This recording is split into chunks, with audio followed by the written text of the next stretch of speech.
Hey, I'm Matt. Today I want to show you 5 outside the box woodworking tips and tricks you may not know about. I would like to thank Noom for partnering with me on this video.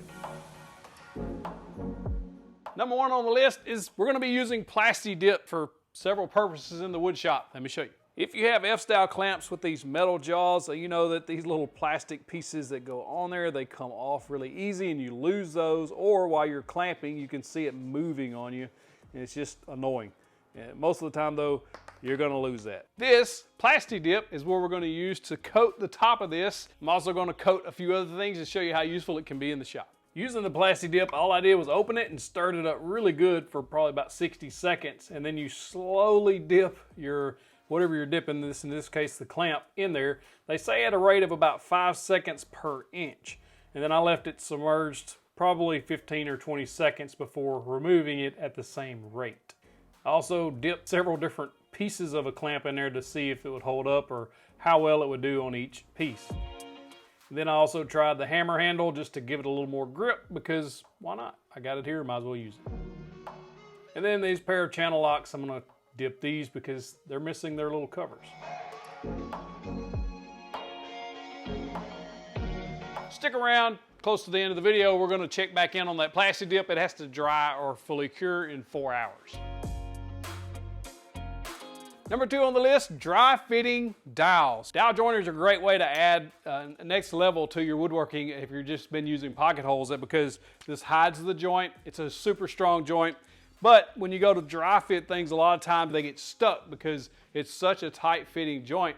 Before the glue, you have to really try to work those things back apart. A great way to prevent that is to take your couple of dowels into a piece of scrap, drill you a dowel hole, and then take it to the bandsaw and then cut some small slots in your dowels. These are for test only or test fitting, and then you can be able to put those together and they come apart much easier because you've cut a little bit of that dowel out and now it has some flex. So you can push those together and pull them apart much easier than if you were just using dowels that aren't cut. Then when you put them together, they're a lot more loose fitting like this. You'll still be able to make sure all your measurements are correct, make sure all your alignments are correct, but they come apart much easier. Now, before you glue them up, then you will take these out and use dowels that are not cut, and then you'll take these dowels and either keep them for later dry fits, or you can toss them because dowels are very cheap. And if you're interested in the Dowel Max itself, I'll put a link in the description. It's a really good dowel joinery system, super simple to use and extremely accurate. Before we continue with the rest of these awesome tips and tricks, let me tell you about today's sponsor, Noom. So over the past couple of months, I've been putting on a few pounds here and there, and I'm up to 205, and I would really like to be back under 200, and so I set a goal of 195 pounds before May. I've already lost 5 pounds in the last 2 weeks using Noom. Noom gives you the tools and the self-confidence that you're going to need to achieve your goals. It also helps you unlearn those negative perceptions you may have had previously with your body, with food, or self-perception. Well, when I launched Noom, everything is right here. All of my daily lessons, which are quick and they help you increase your knowledge about your nutrition and health. You can log your meals, which I find extremely helpful because that's going to let me know how many calories I have left today, and that's going to keep me on track. I'm also logging my weight every day, and you can see the downward trend, which bing, bing, bing, that's awesome. If you have an activity tracker like a watch, it'll also log those automatically, or it's actually very easy to log your exercise, and they have tons of different exercises to choose from. Noom's support is also great. You get a goals specialist and coach trained in psychology, nutrition, and fitness. Click the link in the description or go to noom.com/731woodworks. That's NOOM.com/731woodworks to get your free Noom evaluation. It's quick, it's easy, and it's going to create a custom plan made just for you. Number 3 on the list, getting glue on your clamps during a glue up is inevitable. It's going to happen. However, getting that glue off can be extremely frustrating, and it causes your clamps not to slide properly, and you got to keep them clean. So an easier way to keep those from sticking is to actually use paste wax. And while I was doing this, I thought, I wonder if the Teflon spray would work. So we're going to try that as well. If you have parallel clamps, you know when you're doing your glue ups that this glue drips down on the clamps themselves and it prevents it from sliding very easily. because that stuff gets caked on there, and it doesn't come off easy at all. There's a good way to prevent that from sticking. Good old-fashioned paste wax. Most of us have this in the shop anyway for your table saw tops or your planer beds. Did you know that you could actually treat your clamps, the bar of the clamps, with the paste wax? It'll prevent the glue from actually sticking to it. The one that's already got the glue dried on there, I'm not going to treat it, but I did treat this one. We'll put glue on both and see if it worked. I'm just going to slime the glue on these a little bit, and then we'll let them dry for 30 minutes or an hour, and I'll come back and tell you if it worked or not. The only thing bad about this is it's going to create quite a bit of work for me back there to get that back off. I was curious if the dry lube would be better or about the same as the paste wax. Remember, this was no treatment. This is paste wax, and then now this is the dry lube one. I'm going to put some glue on there. We'll test all three and see which one, see what works and what don't. And if none of it works, I'm going to be in for a lot of cleaning here. All right, so this is the one with the dry lube. We're going to see if this comes off very easily. Oh yeah, it just peels right off with the finger. You can see it just pops right off. Of course, you can see the staining on the metal, but the actual glue's not stuck. It just basically peeled right off of there. All right, now with the one with the paste wax on there. Oh yeah, look at that. Just as easy comes off. So that's actually, I was actually thinking the dry lube was going to work better. I really think the paste wax works better. This actually pops off a little bit easier than the dry lube. I think paste wax is the way to go there. Just run that jaw up and down a couple of times. It knocks all that glue off. You can see where it was. It's stained, but there's nothing there. Now for the one that wasn't treated with anything, yeah, it's not coming off. It doesn't peel off of there. It's stuck to the metal. Use paste wax, people. Number 4 on the list, we're going to use Teflon tape in the wood shop. This is actually used mostly in plumbing. However, it can be used in your wood shop for a few different purposes. Let me show you. Have you ever had any of this type finish in these metal cans and the lids get like legit stuck? You can't get them off because the finish, when you pour it out, dries on the lid. Like this is legit dried on there.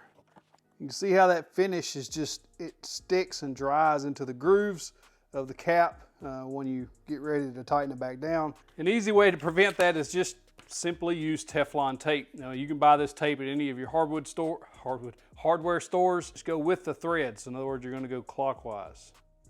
Get it on there pretty tight. Now when you put the cap back on, that's going to prevent that from sticking next time you get ready to use this in a month or two. Another use for the Teflon tape is if you have pipe clamps and you need to switch these out onto different size pipes, then of course just use this.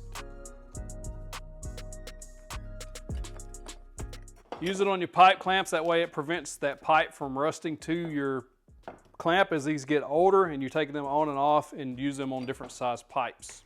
You can also use Teflon tape on air compressor nozzles like this, on the threads where it inserts in there. That'll prevent that from leaking air. If you can apply this to all of your air compressor fittings, that means your air compressor won't leak and it won't be kicking on and off so much, annoying you all the time. Pretty much anything in the shop that has threads on it that you want to be able to take on and off easier or seal it up, Teflon tape's the way to go.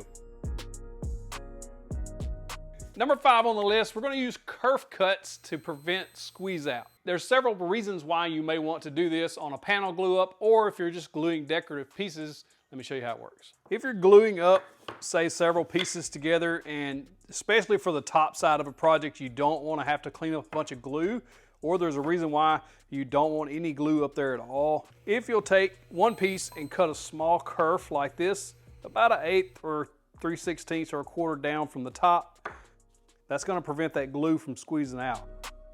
We'll get one joint with no kerf, one joint with a kerf. And the key obviously is not to get any glue up here on this top piece above the kerf. As you can see, we got glue squeeze out on the top, on the side that has no kerf, and then of course one that does have the kerf, no squeeze out. That gives the glue a channel to go into. Now it's not going to affect your glue up because it's going to have plenty of glue on here to keep those boards tight. You'll have some glue squeeze out on the bottom obviously that you'll need to clean up, but on the top you're not going to have any at all, and it's going to be in that channel. It's not going to affect your project. And there's actually a more practical application to the Kerf glue channel, more so than gluing up a panel. If you were, we'll pretend this panel's nice and flat, and we're going to glue this on there as a decorative piece. And when you do that, you don't want that glue to come out because it'll be in that corner. It's going to be really hard. So what I've done is actually put a little extra glue up next to the Kerf just to test the Kerf's ability to stop it. Now we're going to glue this on, so the Kerf side is going to be on the top. We're going to glue this on, pretend this is a decorative piece, right?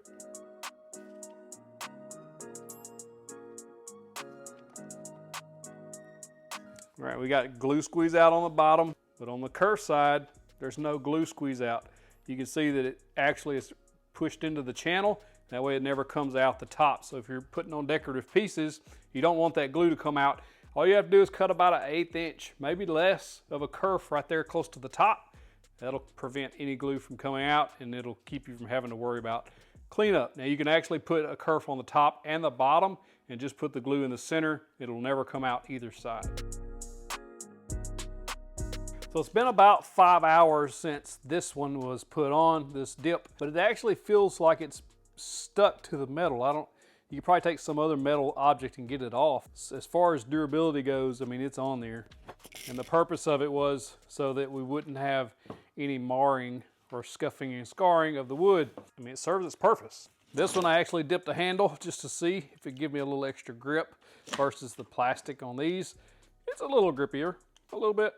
This, it coated one of these. I had lost the plastic piece to that, so I was able to coat that, so that's good. And this, so now I've got this two that are coated. As far as the other items that I coated with the hammer, the handle, and the channel locks handles, this makes a night and day difference. I've had these channel locks since 1995, and the reason I remember that is when I went to work in construction, I bought these, and I've had them forever. So I lost the little plastic covers that come on there. You know, they slipped off or wore out or whatever happened to them. This is a really cool way to actually get my grip back on those, so I like that.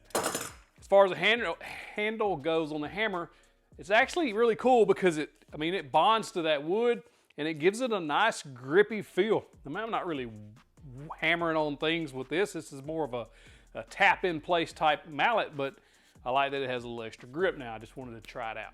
You don't have to get Plasti-Dip in yellow. It comes in black and maybe some other colors. And I did put 3 coats of the Plasti-Dip on the hammer and these channel locks. You wait about 15 minutes between coats. It's really easy. And I tried it on Bessie clamps, Harbor Freight clamps, and Jorgensen clamps, and it bonded to all of them equally as well. If you like this video, you'll love these tips and tricks. Click that box right there to go watch that video. Click in the box, get you the big old virtual fist bump. Also, another awesome tips and tricks right there and right there. All kinds of tips and tricks for you. Go watch them.